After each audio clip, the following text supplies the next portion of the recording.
2005 is, varying his coverages, still being extremely aggressive at times. And, his background as a player and a coach, we've seen what he's done the last couple of years in Toronto and bringing a little bit more stability, especially in the back end of our defense. And just a final one for me. What, looking back on how the season ended and where you guys want to improve, what's kind of been the reflection from yourself on how the season ended? Yeah, obviously for me, the loss was not what I expected, and took a little while to kind of comprehend and get through and dive deeper in that. And there was a lot of positives throughout the year, but at the end of the day, we got to make sure that we put our best performance on it every time. And I think that's one of the big things that we focus on is making sure we're consistently doing the right things the right way. And so consistency is going to be a big target for us. But the great thing is these guys have a great understanding of that they can step in and beat every team in this league. And we just got to make sure we're ready to perform at the key times. Thank you. Thank you, David. Next question is from Frank Stanici. Please go ahead, Frank. Thanks for doing this, Bob. Oh, my pleasure. Well, we talk about football in the Canadian Football League, is around the quarterback. The quarterback dictates. Now you got your second year, Drew Brown. Speak to his progress and how you see him improving his game. Yeah, Drew did. He started off well, and it's a lot, right? He had a great relationship over there in Winnipeg, and then coming in with a new offensive coordinator, new teammates. But the great thing about Drew is he's always constant and consistent in his approach to the game. So building a strong relationship with not only the quarterbacks in the room and the receivers around them, but with Tommy. One of the things that was great was to see their relationship grow. And, it's about challenging each other and making sure we're getting the best version of everybody. And Drew always pushes himself to do that. And so as the year went on, one of the great things to see about him was even allowing his teammates to see who the true Drew was, and bring even a little more emotion into his game. He's never going to change his approach. He's very direct and focused in his attack of the week's process. But on game day, I think one of the things in that his teammates loved was seeing the emotion that he does have play with, and he let that show a little bit. As a player, he continued to get more and more comfortable in Tommy's offense with the receivers around him. And that's what we got to continue to build on. As he and I talked at the end of the season, we've got to make sure we start where we ended up. We don't have time to work backwards. We've got to continue moving forward. Having seen him get injured and know the effect it had on your team, how important is it now to have him remain upright? Well, I think that's any quarterback in this league, right? We know how valuable your starters are, and that's always going to be the goal of us as coaches and how we scheme things and, in protections and how we do things to make sure that we have Drew for 18 games. Thank you for doing this. My pleasure. Thank you, Frank. Next question is from Jeff Hamilton. Please go ahead, Jeff. Hey, Bobby, I was actually curious about the same thing. Is there anything that you can do in regards to Drew Brown? I think of hockey when a player joined, obviously Drew's been in the league for a bit now, but in hockey where a player turns his back to the opponent too often, right? That puts himself in harm's way. And I know that football is a dangerous game. It's a violent game, and quarterbacks are going to be susceptible to hits. But is there anything that Drew, as he evolves as a starting quarterback, is there anything that you've asked him or anything that he can do to ensure that he's not putting himself in harm's way? Yeah, no, I think when you look at the injuries that Drew suffered this year, it wasn't a matter of being a part of how he plays. Regrettably, sometimes they're going to happen. I'm never going to ask the quarterback, hey, don't run or don't do things like that. I want them to be aggressive and play their style. Drew didn't get hurt on those types of plays. Sometimes, there's going to be a breakdown in protection, and, there's a lot of big bodies down by low by the ankles, and that was probably the big one that got him. What I asked Drew to do is do the things that he does best, and if we got something that's scheduled and ball get out on time, I know he's going to do that, and he's going to do his best to do that. So not really looking for him to change his game. Like I said, we want to be sound around him, make sure we're getting open early so the ball can be out of his hand, and make sure we're solid in our protections.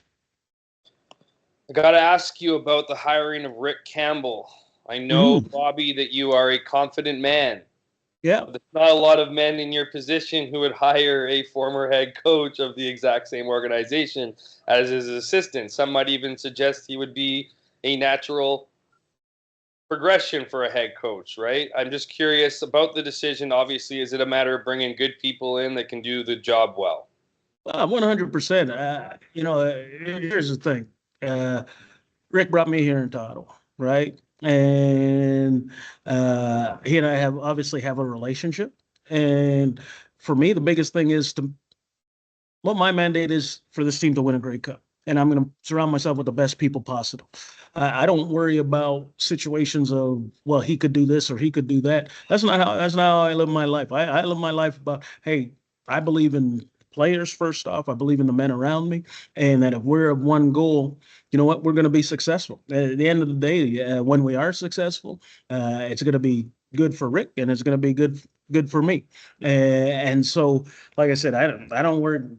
If you think that way, you're thinking about you're scared. Nah, that's not the way I live my life.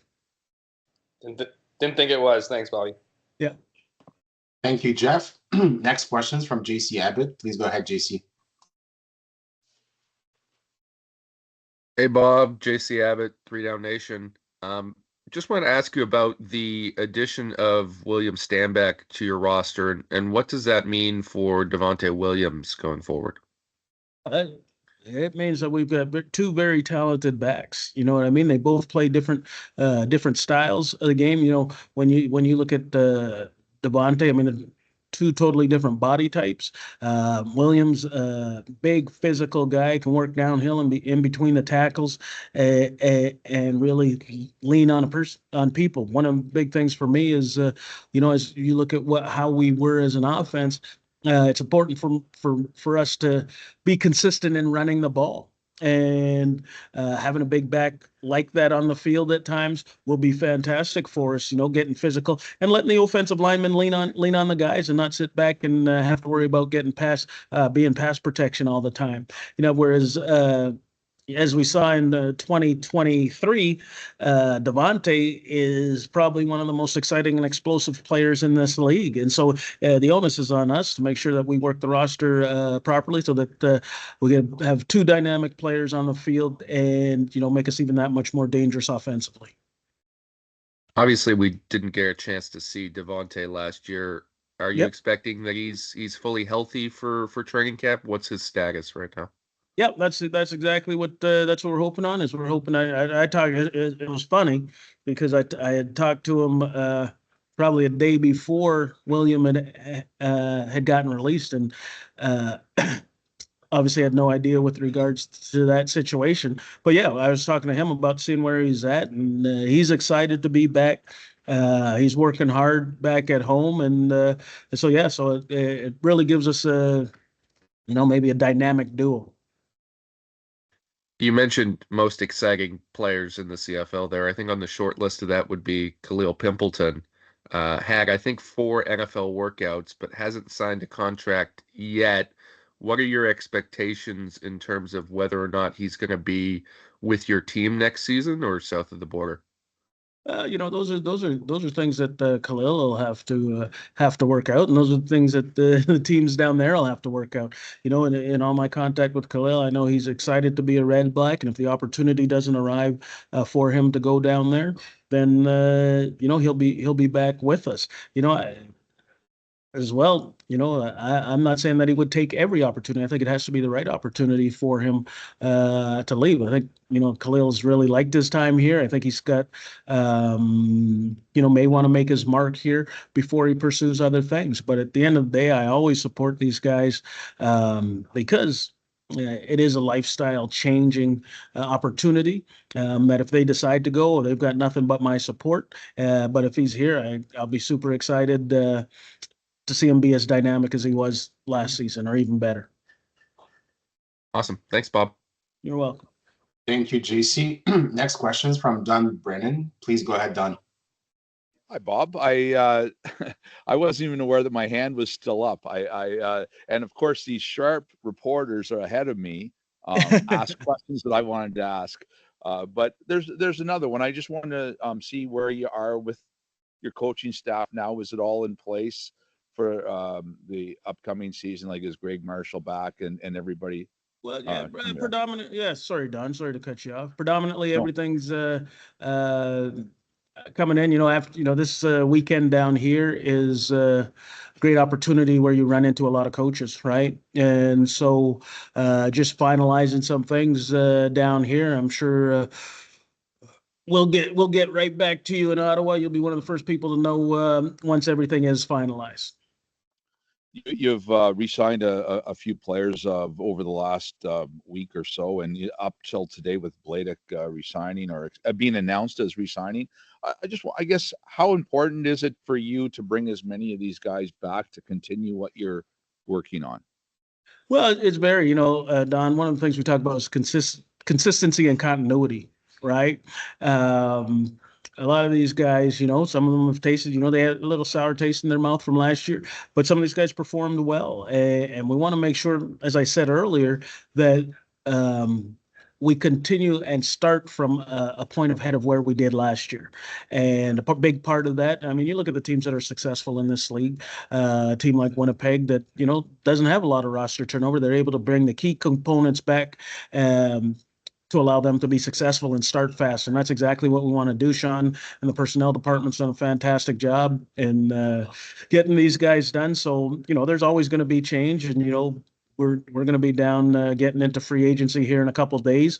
But it really, really important to get some of the foundation done as we move forward. Thanks very much, Bob. Thank you, Don. Good seeing your face. Thank you, Don. Next question is from John Odge. Please go ahead, John. Hey, Bob. John Odge, 3 Down Nation. Hope you're doing well. I wanted to ask you about your backup quarterback situation. Jeremiah Masoli, pending free agent. Dustin Crum, pending free agent. Do you want to have an experienced hand like Jeremiah behind Drew? Do you want to have somebody more athletic like a Dustin Crum, or where do you see that position currently standing?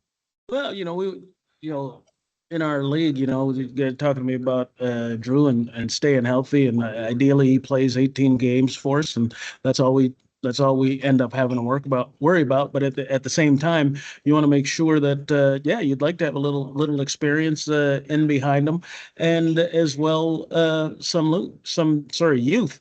And so it's making sure you got a right combination at your 2 and 3.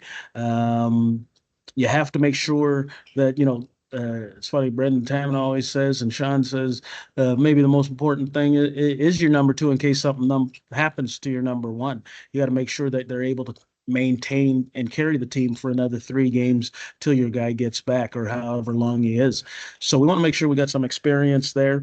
And then at the number 3 spot, CFL's interesting league, and when you talk about making sure you got a mobile guy, whether it be a guy who's handling your quarterback sneaks and whatnot, but at the same time, when you look at Dustin's done a really good job. And I looked at last year as a growth year for him. The 2 coordinators he worked with are totally different, and I think he grew in watching him in practice. So we'll see what happens with him, and then go forward from there. Tyree's still in the building as well, and so we're getting together for free agency here just in a couple of days, and we'll finalize decisions and what way we're going then. I wanted to ask you about Dante Bull, first-round pick in 2023. Started some games for you as a rookie. Didn't play very much this past year. What are you looking for him as he goes into year 3? Well, it's fine. I'm looking for him to take a step up. We all know some offensive linemen take a little longer to get going. I look at the development of Zach Pelios, taking the year before Dante, almost in a similar type spot. And Zach had a phenomenal year, and that's what I'm looking for from Dante. Going into your 3rd year, we need to see some growth from him, and he needs to be competing, whether it be for a starting spot or the sixth man spot. I'm excited in the fact that I know he went home he stayed in Ottawa this offseason, and he's working hard, and he's able to work with some of his teammates and put in the work that's needed in the offseason. So I'm looking forward to seeing him come back and compete and try and work his way into the rotation. Last one for me. This might be a better question for a year or two from now, but with the changes that are coming up at Lansdowne and the facility, I'm wondering, as head coach, do you have any concerns about the logistics of construction happening nearby or anything like that? I'll tell you what, end of the day, worried about this season and making sure we take care of business. All that stuff will take care of us. We got a fantastic ownership. We got fantastic management with Sean. They're never going to put us in a position where we are disadvantaged by work around the stadium. You know, at the end of the day, life's full of different challenges that you have to face. So we know there's going to be challenges in that regard, but they're never going to. I know our ownership and our management are never going to put us in a position that's going to inhibit what we do on the field. So it's not a great concern for me at all. Thanks, Bob. You're welcome. Thank you, John. Next question's from Derek Taylor. Please go ahead, Derek. Bob, I'm sure you saw the news. The Elks signed a hot young head coach or a hot young coach named Tristan Dyce.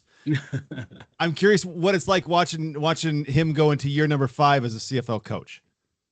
You know, it's funny, Derek. Nice to see you.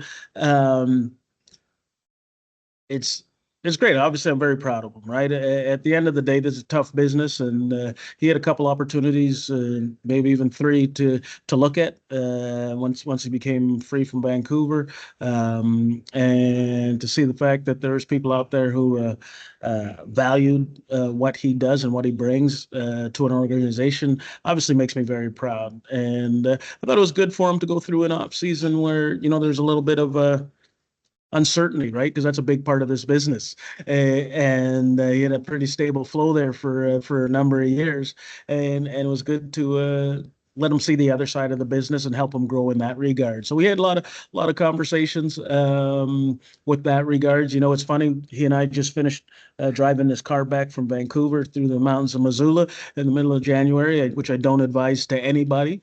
But it gave us 5 days to spend with each other. And, you know, probably the biggest thing for me is like when I hear him talk or we're sitting and watching a game and how analytical he thinks of everything and his growth in that regard. I mean, he's always been a student of the game, but when I listen now, and he's not just like a fan or anything like that, but he's thinking situationally, everything that he's doing, and he's analyzing it. It was just fantastic. So I have to say I love it, and I hope it continues on for many more years, and hope he puts me on his staff when he's a head coach and I'm about 70. I was going to say, do you look forward to a time where you might work together on the same staff and work together on a daily basis? Or I don't know your guys' relationship. Maybe it's best that you don't see each other 12 hours a day every day. Yeah, no, I think that would be something that I think would be fantastic. You know, really, I can tell you, for right now, I think it's really important for him to spread his wing and make contacts with other coaches in the league, and do those things and solidify them on other staffs. You know, coming here in a couple of years, maybe we'll get that opportunity to work together. And I think it would be fantastic. We had a great relationship. Like I said, we had 5 days together in the car, and that's sleeping in the same hotel room, driving in the same car all day, and no fights, anything like that. Lots of laughs. Thanks, Bob. Appreciate it. Thank you, Derek. Thank you, Derek, and thank you, Coach.